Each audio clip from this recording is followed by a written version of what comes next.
लेकिन मेरे सामने दो रास्ते थे इलेक्शन के बाद। एक रास्ता वो जो 2015 में पहले ही आजमाया गया। मैं चाहता हूं तो पिछले साल अक्टूबर में बीजेपी को हुकूमत में शामिल करता। जिस तरह मरहूम मुफ्ती मोहम्मद सैयद साहब ने 2015 में और महबूबा मुफ्ती साहबा ने 2016 में किया। उस वक्त बिना बीजेपी की हुकूमत बन सकती थी। कांग्रेस भी तैयार, नेशनल कॉन्फ्रेंस भी तैयार, बीजेपी को हुकूमत से बाहर रखा जा सकता था। उस वक्त यह बहाना बना कि जम्मू को नुमाइंदगी देनी है। हमने इस हुकूमत में बिना बीजेपी को शामिल किए जम्मू को भी नुमाइंदगी दी। ठीक है, नहीं दी, पीर पंचाल को नुमाइंदगी दी, जम्मू के निचले इलाकों को नुमाइंदगी दी। आज डिप्टी सीएम जम्मू का है बिना बीजेपी के।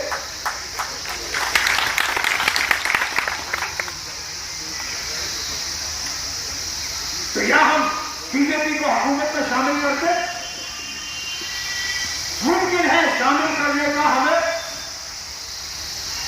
यह तोहफा मिलता कि फटाफट वो हमें रियासत का दर्जा देते। लेकिन क्या रियासत हासिल करने के लिए आप वो सौदा करने के लिए तैयार? अगर आप तैयार हो मुझे बताओ, क्योंकि मैं वो सौदा करने के लिए तैयार नहीं हूं।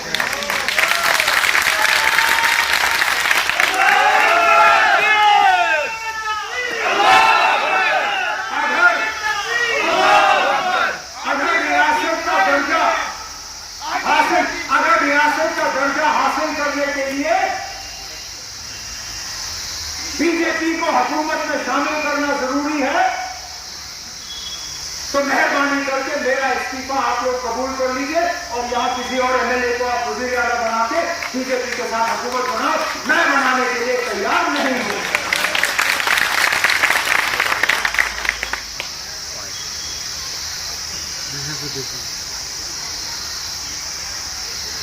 अगर इसके लिए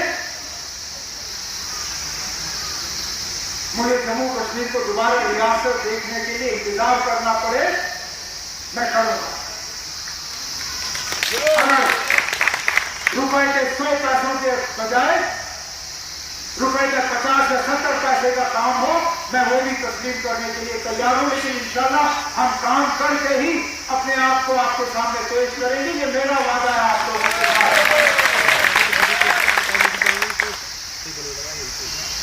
लेकिन मेरे साथियों को भी थोड़ी हिम्मत करनी होगी, थोड़ा उन ताकतों का मुकाबला करना होगा जो जम्मू कश्मीर में सिर्फ तबाही और बर्बादी चाहते हैं, जो ये देखना चाहते हैं कि हम भीख मांगे, हम घुटनों पे उतरे, हम जलील हों।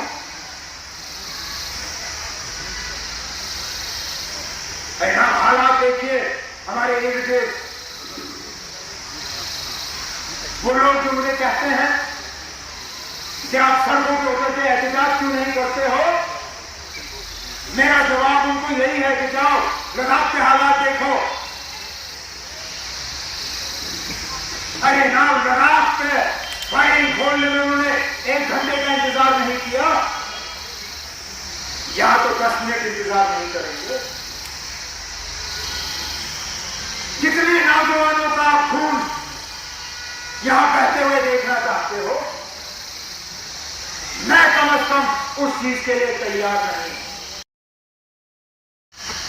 हम तो कभी 5 अगस्त 2019 के हक में नहीं थे।